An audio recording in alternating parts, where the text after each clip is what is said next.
you lived through some of the harshest times, I would say. You and your family likely lived through some of the harshest times in North Korea in the 90s after the Berlin Wall fell and the Russian communists stopped supporting North Korea's economy. Maybe we could start, I think, by just allowing you to tell your story. So you can start wherever you'd like. And Thank you. Exactly as you mentioned, after Soviet Union collapsed, they were stopped helping North Korean regime. And North Korean regime is like run by central government economy. So they decide how much rice you can eat that day per person based on their class. So even though the biggest irony of North Korea is that it was founded the idea of equality, make everybody the same, the communism, and then they called it themselves as a socialist paradise. But they made into North Koreans into three big categories of classes, and within three categories, they divided 50 subcategories of classes. So it became the most unequal society that you can imagine right now in our human history. I was born in the northern part of North Korea. So during this Great Famine, that was man-made famine by Kim regime, that's where most of North Koreans died, in the northern part where I was born. And the people in Pyongyang, in the capital, they were still well fed. So the modern example that I found was actually the Hunger Games. There is a capital and they divide 13 different districts. They make everybody else outside the capital on verge of surviving. So people do not think about what is the meaning of life, what is freedom. All they have to think about is next meal. Like, can I find food to feed my child? And in Pyongyang, they are really well fed and they have every intention to maintain the system and the regime.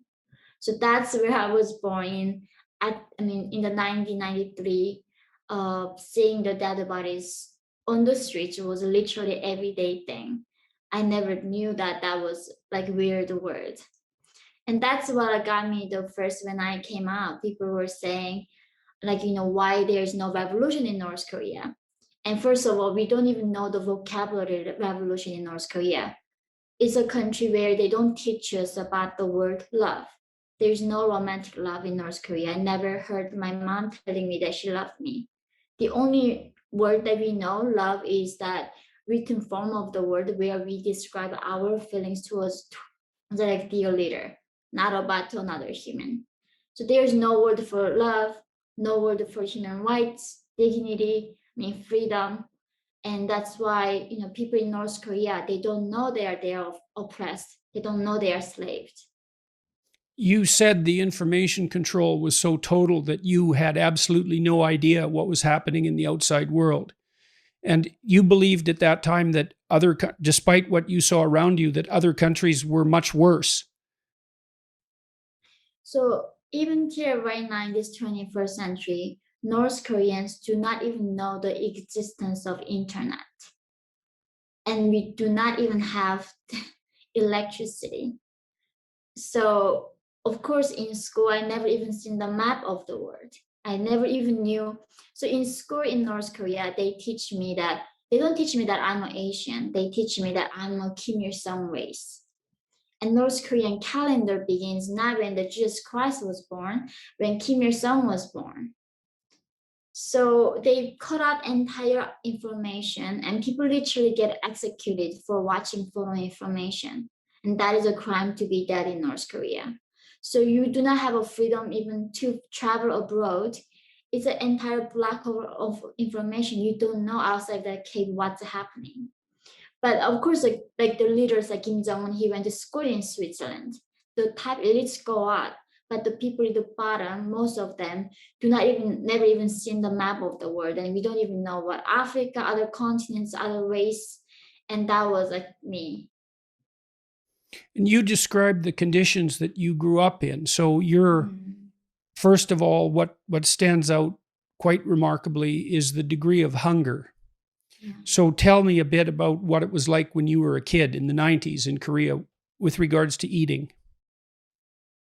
So It's North Koreans are on average 3 to 4 inch shorter than South Koreans because of the malnutrition. And I'm like 5'2", but most of North Korean men are shorter than me. So if you are above 4'10" high, you must go to military. So tons of North Korean adult men are around 4'10", like even below that right now.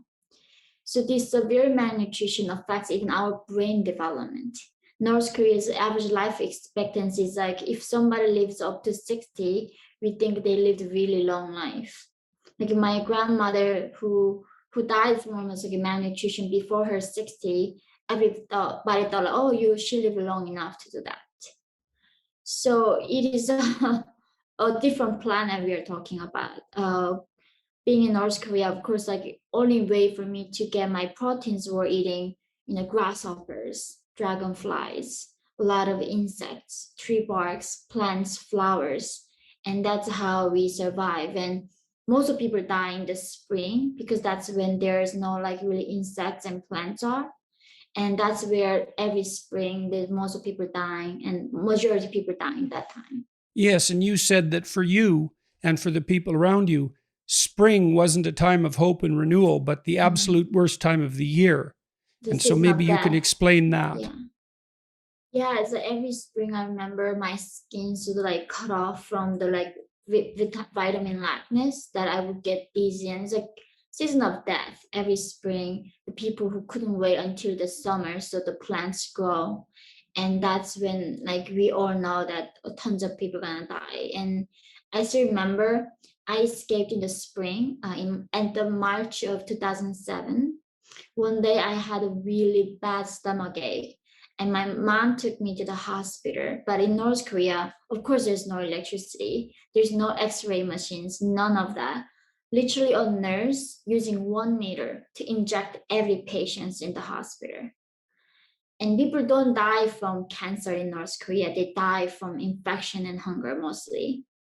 And the doctor literally told my mom that she has appendix. I think we gotta operate on her like right now in this afternoon.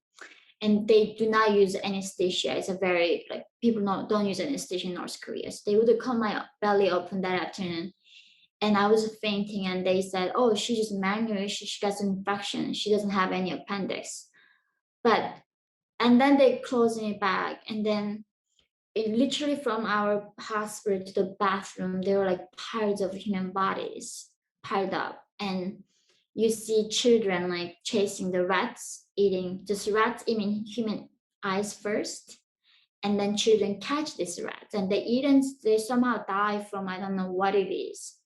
Then rats eat the children back. So this cycle of us eating rats and they eat us back is going to continue and continue.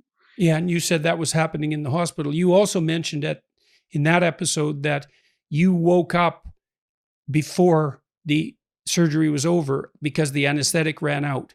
Mm-hmm.